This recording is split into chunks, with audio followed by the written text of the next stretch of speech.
Ok, donc le troisième exercice utilise les scières pour retrouver les mêmes vitesses trouvées à l'exercice précédent. Donc toujours on donne la même vitesse VA. Puis nous avons donné un certain nombre de scières. Et la première question en fait c'est de trouver le scière de 2 par rapport à 6. Alors 6 c'est le piston auquel appartient le point D. 2 c'est cette manivelle-là, O2A. 3 c'est AB.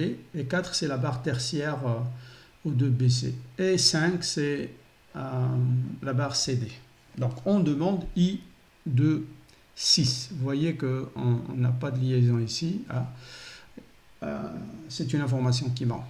Et en fait, avant d'arriver à 2,6, on va essayer d'abord de trouver I4,6. Parce que ici, je vois en fait que j'ai un parallélogramme non fermé. Donc j'ai déjà 3, 4, 1, 3, 1, 6, 1, 4. Et c'est plus facile de trouver le 4,6. D'ailleurs, le 4,6, en fait, en utilisant le théorème de Kennedy, il va être à l'intersection de I1,4, je l'ai. Puis 1,6, je l'ai. 1,6, elle est à l'infini. Okay, de ce côté-là. 1,6. Et c'est aussi l'intersection de la droite I4,5. 4,5, je l'ai. Et 5,6, je l'ai. Donc je vais pouvoir trouver facilement le 4,6. Donc en passant par ce chemin-là. En fait, c'est en trouvant la diagonale de ce trapèze-là. I4, 5, 6. OK. Donc allons-y. I1,4. I1,4, c'est le point O2. 1,6, il est à l'infini, à l'horizontale. Donc la droite I1,4 et 1,6, c'est cette droite-là, c'est la droite O2B. Puis 4,5, 4,5, c'est le point C. Et 5,6, c'est le point D. Donc l'intersection entre la droite CD O2B, en fait, c'est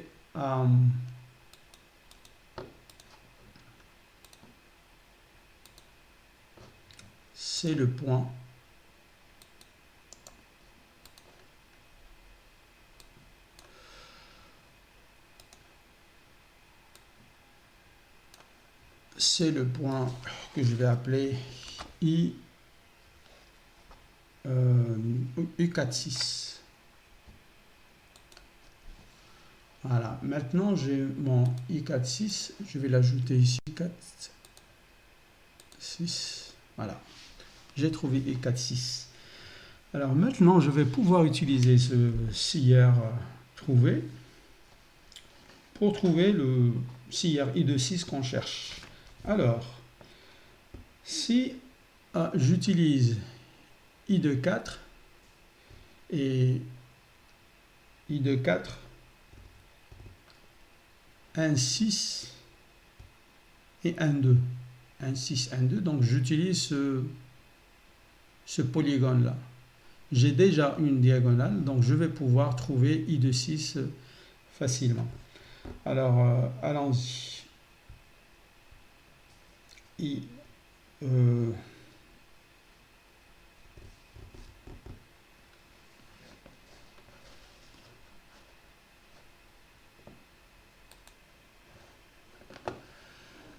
Donc on trace une droite qui passe par I2,4 et I4,6.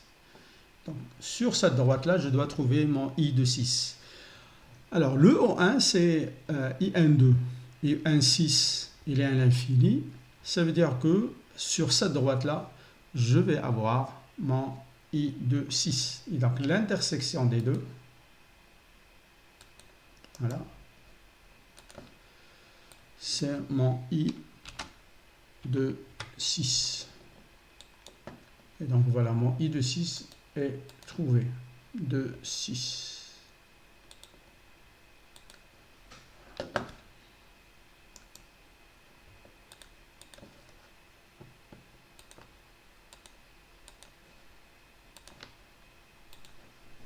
Donc I de 6 est trouvé. Alors on me demande de trouver ou bien en déduire la vitesse du point D.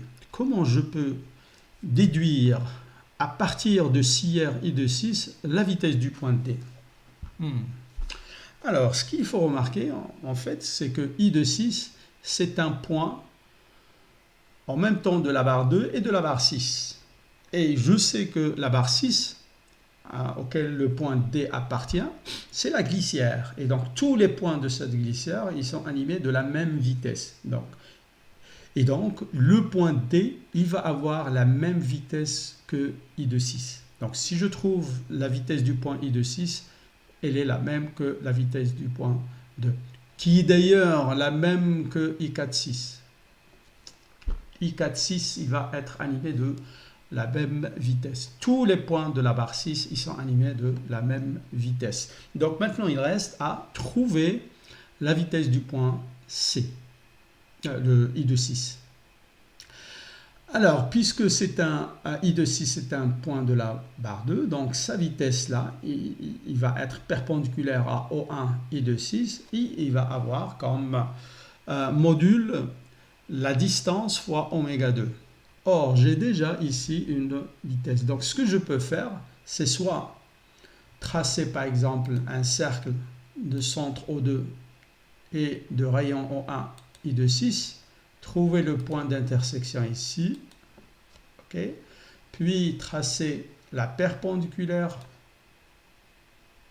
au point d'intersection avec la droite O1A, puis tracer par exemple la demi-droite d'origine O1 et qui passe par la pointe de VA, ça me donne ce point d'intersection. Et en fait, on module ce vecteur-là, c'est I de 6. OK? Donc il suffit maintenant de le pivoter pour le ramener ici. Okay. Donc on module le vecteur U que je viens de trouver et c'est égal à la vitesse de I de 6.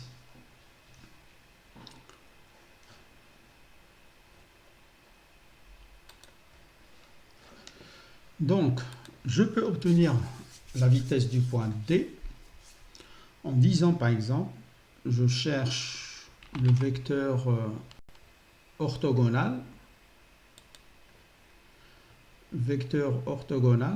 ou bien vecteur unitaire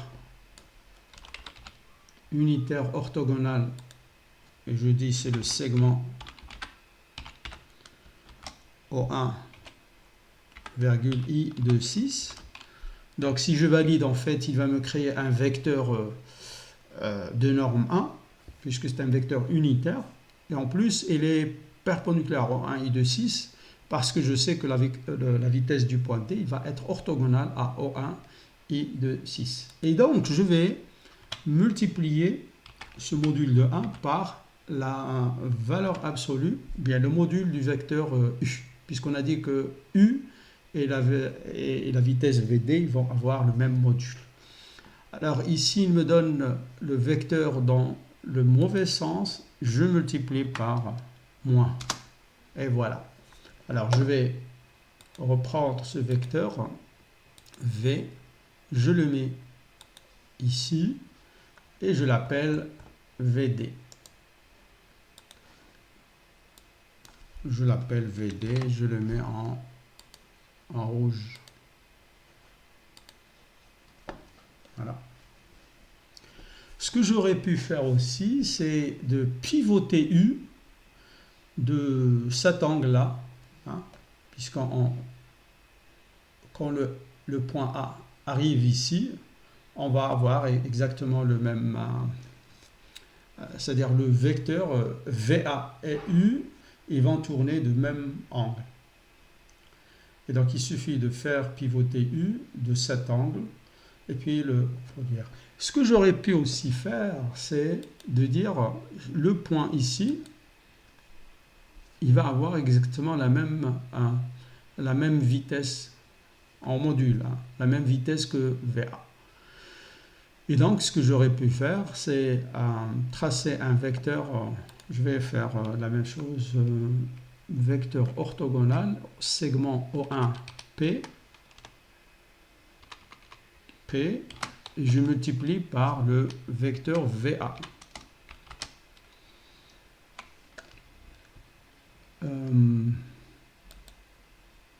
Voilà.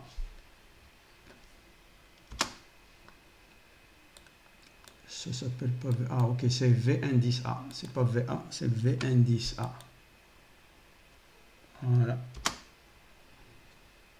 Donc j'obtiens un petit vecteur ici que je reproduis au point P. Voilà. Et lorsque je vais tracer la demi-droite d'origine O1 et qui passe par la pointe P', on remarque que effectivement la pointe de VD appartient à la même droite. Et donc c'est une autre façon que j'aurais pu utiliser pour trouver VD. Ça veut dire trouver le point, ce point-là, l'intersection avec l'horizontale, trouver sa vitesse, en module est la même et donc il va subir une rotation qui correspond à cet angle. Après, tracer la demi-droite d'origine O1 qui passe par la pointe de la vitesse de ce point-là. Et je sais que la vitesse du point D, il va être proportionnel à la distance par rapport à O1. Donc, voilà. Donc, je vais reproduire le vecteur que je viens de trouver ici. OK. Et c'est la vitesse du point D. Je vais le mettre, puisque j'ai déjà utilisé ce nom-là, donc je vais le mettre comme légende. Donc, voilà la vitesse du point D. Alors, on me demande ensuite de trouver graphiquement la vitesse du point B, A, mais en utilisant un CIR. En utilisant un CIR. Alors, ce que je remarque, c'est que A et B, ils appartiennent à la droite, à la barre 3, qui tourne par rapport à I13. Et donc, je vais pouvoir utiliser I13 pour trouver la vitesse du point B. OK? Donc, A et B sont sur la même barre. Donc, leur vitesse, c'est proportionnel à la distance par rapport au CIR. Donc, ce que je vais faire, pour ne pas... D'ailleurs, j'ai nettoyé un peu le schéma pour ne pas encombrer avec des dessins inutiles. Je vais trouver ce que je cherche en tapant directement les commandes. Donc, je vais écrire intersection entre quoi et quoi? Alors, entre, cette droite s'appelle K1. Donc, K1, virgule, et le cercle de centre I13 et de rayon, la distance entre I13 et A.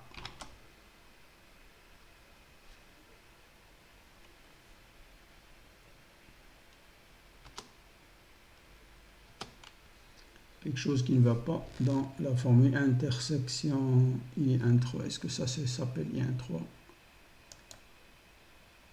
Non, il s'appelle N. Ok. N. Voilà. Donc en fait, ce point-là, R, il va avoir la même vitesse que VA. Ok.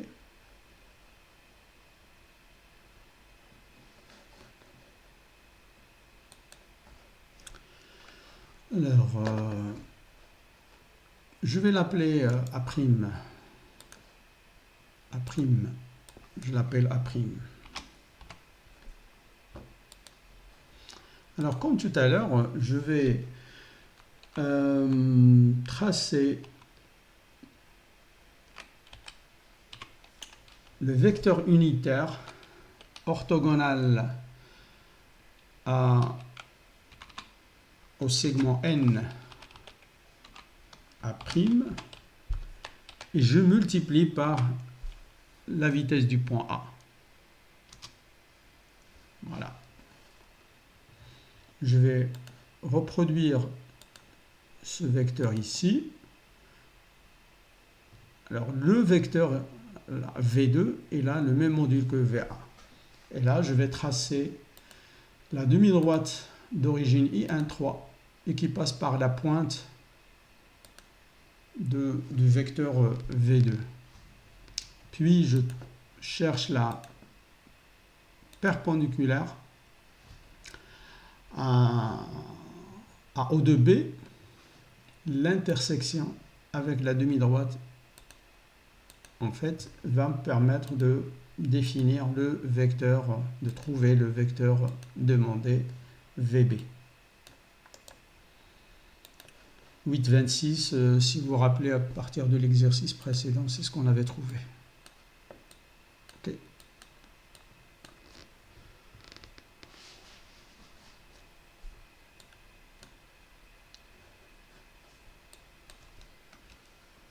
VB, je le mets en rouge. Donc voilà, j'ai trouvé la vitesse du point P en utilisant le scieur I13. Alors on me demande en déduire la vitesse de rotation de la barre 3 et de la barre 4. De la barre 3 et de la barre 4. Ça c'est facile. On va utiliser donc le texte. Voyons voir avec la vitesse oméga 3. Oméga 3.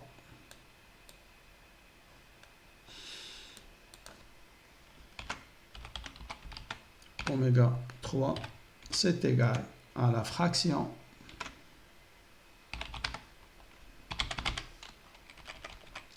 alors si j'utilise la vitesse du point A, et donc c'est I13 A. Étant donné qu'il appartient à la barre 3 qui effectue une rotation par rapport à I13, donc là, sa vitesse est égale à I13 fois oméga 3. Et donc oméga 3 c'est VA divisé par la distance haussière. C'est aussi égal à VB divisé par I13B.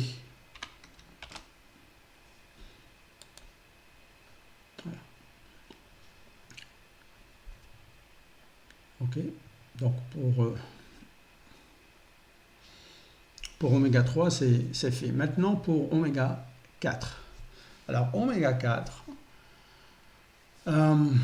le point B, il est sur la barre 4. Donc, c'est facile aussi. Hein. On va éditer la formule précédente. On va ajouter un retour à la ligne.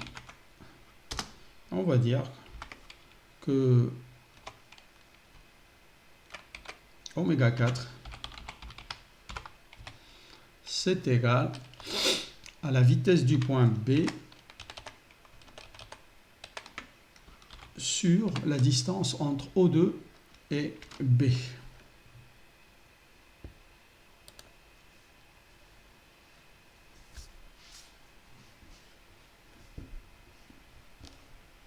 Ok.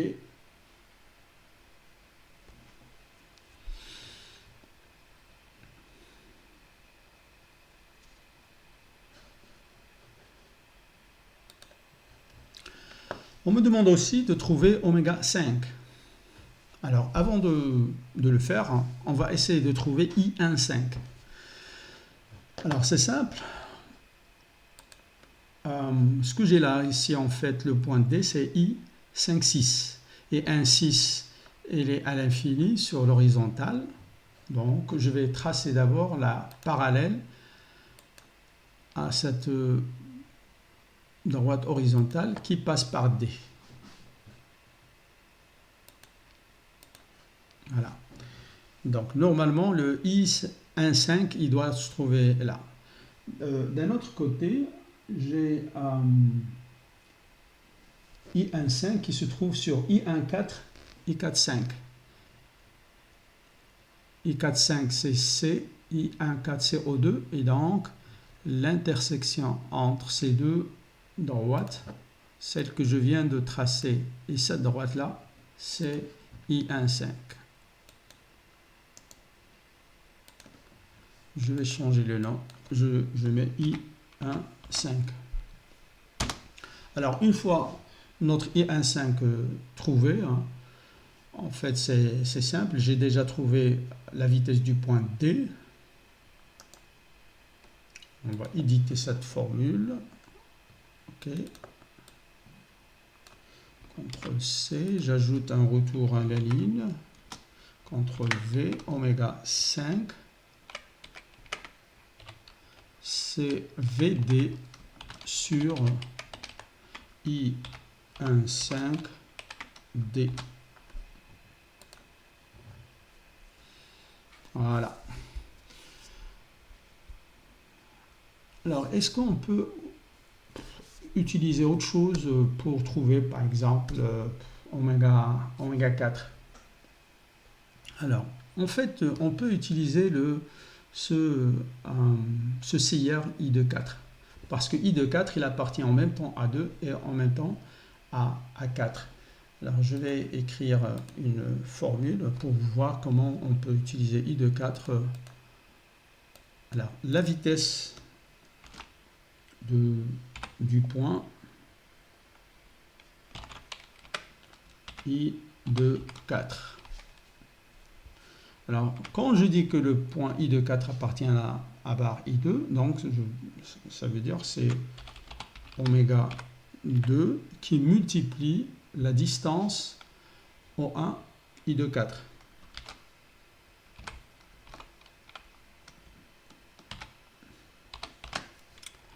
Et quand je dis que le point I de 4 appartient à la barre 4, d'accord, sachant que I14 c'est O2, donc c'est égal à oméga 4 multiplié par I2 plutôt, I2 fois, pas fois, oméga 4 fois O2, la distance entre I2 et I de 4.